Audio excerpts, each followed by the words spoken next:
Salam sejahtera Malaysia. Nampaknya Sanusi secara tidak sengaja telah mengiyakan tentang 6 juta ringgit Malaysia yang sedang disiasat oleh SPRM. Wah, itu soalan. Itu soalan ya. Itu soalan. Nampaknya Sanusi mengakui dengan tidak sengajakah perkara tentang rasuah 6 juta itu. Soalan cukup dahsyat, cukup besar, perlu dijawab oleh Sanusi. Kontrak tak sambung, syarikat minta sumbangan 6 juta dikembalikan, kata Sanusi. Menteri Besar Datuk Seri Muhammad Sanusi Madnor pada hari ini mendakwa wang sebanyak 6 juta ringgit Malaysia yang dikaitkan dalam isu rasuah Persatuan Bola Sepak Kedah atau KFA adalah sumbangan sebuah syarikat. Menteri Besar Kedah itu berkata, syarikat terbabit mempunyai konsesi projek loji rawatan air di negeri ini dan berharap konsesi itu akan disambung. Beliau yang juga Presiden KFA berkata, bagaimanapun kerajaan negeri tidak menyambung konsesi syarikat itu dan wang sumbangan sebanyak 6 juta ringgit Malaysia terbabit. Kemudian meminta wang sumbangan 6 juta terbabit dipulangkan semula. Plot itu saya tahu membabitkan syarikat besar yang lobi untuk dapat sambungan konsesi rawatan air. Syarikat itu derma kerana nak suruh kita sambung. Saya kata konsesi ini tak boleh sambung. Konsesi ini kita tak sambung, kita nak buat sendiri, katanya. Dermalah 80 bilion pun tak sambung. Lepas itu dia minta balik duit sumbangan, katanya. Beliau berkata demikian ketika ditemui selepas majlis perasmian program publicity dan penyertaan awam draft rancangan tempatan daerah Padang Terap di Dewan Tunku Putra.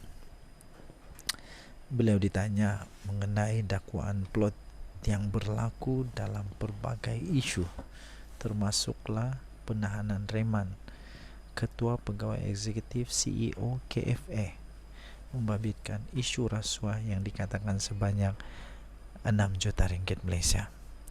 Mengulas lanjut, Muhammad Sanusi berkata, sumbangan syarikat itu dibuat ketika pasukan sepak Kedah masih di bawah pengurusan KFA. Tegasnya beliau akan mendedahkan lebih banyak plot secara bersiri selepas ini sekiranya pihak yang berkepentingan mahu terus berperang dengannya. Teruskan Sanusi, keluarkan plot-plot itu, rakyat mau tengok nih, saya pun mau tunggu, saya akan tunggu. Terima kasih Depon Kedah nampak buruk dengan rasuah. Saya tak sambung konsesi, mana boleh kata rasuah, katanya. Semua persatuan bola sepak di negara ini ada terima sumbangan hasil sumbangan derma. Mana ada untuk keuntungan, mana ada untuk keuntungan urus pasukan bola, katanya. Janganlah babitkan negeri lain pula juga. Kamu tu yang buat salah, pengurusan kamu yang buat salah, kamu nak seret-seret pula pasukan dari lain pula.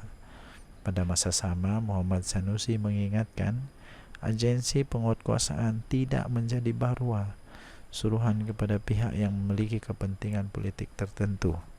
Takutlah Sanusi berkata beliau tidak dapat menerima tindakan yang dilakukan terhadap 4 individu yang ditahan reman Suruhanjaya Pencegahan Rasuah Malaysia SPRM kemarin kerana ia didakwa menzalimi orang miskin. menzalimi orang miskin.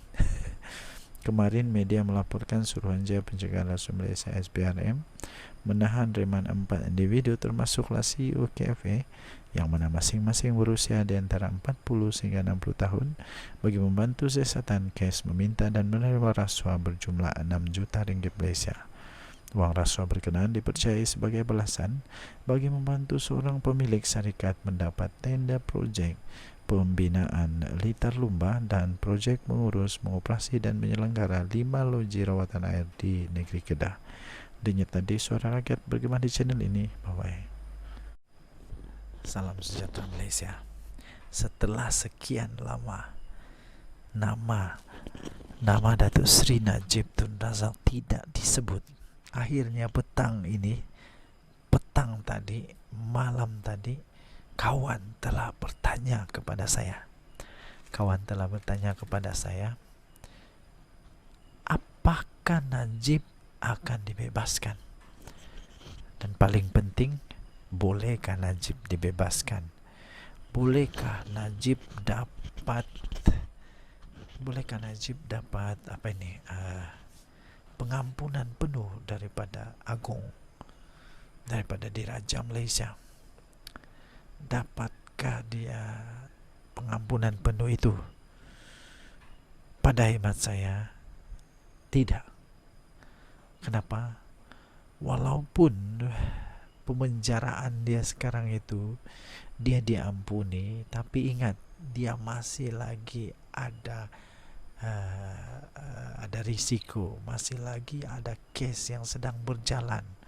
Kes 1MDB 2 bilion itu masih berjalan, dan lihat kepada fakta kes, kepada laporan-laporan tentang perkembangan perbicaraan itu di mahkamah, nampak seolah-olah Najib Razak bakal kalah teruk lagi.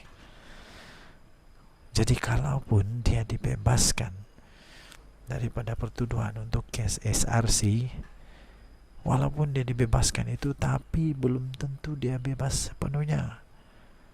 Apa guna dia bebas hari ini, 2-3 bulan akan datang masuk penjara lagi. Lepas itu buat apa lagi? Lepas itu memohon lagi kah pengampunan? Ingat, banyak lagi, ada sekurang-kurangnya 3 atau 4 lagi kes Datuk Seri Najib Tun Razak yang belum selesai, masih dalam perjalanan, masih dalam siasatan dan sebagainya. Jadi untuk soalan daripada kawan ini, dapatkah Najib dibebaskan atau adakah Najib akan dibebaskan? Untuk soalan pertama, adakah Najib akan dibebaskan? Saya punya jawaban, tidak pasti. Tidak pasti adakah Najib Razak akan dibebaskan, kerana dia belum lagi pun melalui 1/3 daripada tahun dia dipenjarakan. 10 tahun penjara. Kalau 10 tahun penjara, 12 tahun penjara kan 10 tahun, tak kisahlah. Katakanlah dia dapat 10 tahun, dia mesti sekurang-kurangnya sudah dipenjarakan selama 4 tahun. Selama 4 tahun barulah dia boleh dipertimbangkan untuk diampuni oleh Agung. Jadi saya kurang pasti adakah dia akan dibebaskan dalam secepat mungkin. Tapi untuk soalan yang kedua, apakah yang dapat manfaat kalau Najib Razak dibebaskan? Tak ada manfaatnya. Yang manfaatnya ialah menggembirakan penyokong-penyokong dia lah. Tapi manfaat lain tak ada. Dia bukan MP, dia bukan Perdana Menteri, dia tak ada apa-apa jawatan lagi pun. Jadi sebenarnya saya fikir orang yang melalak, bising, macam-macam menuduh ini, mereka ini tidak faham. Mereka tidak faham. Kesian sungguh. Jadi Najib tidak akan dibebaskan. Untuk masa terdekat tidak akan dibebaskan. Jadi suara rakyat bergema di channel ini. Bye-bye.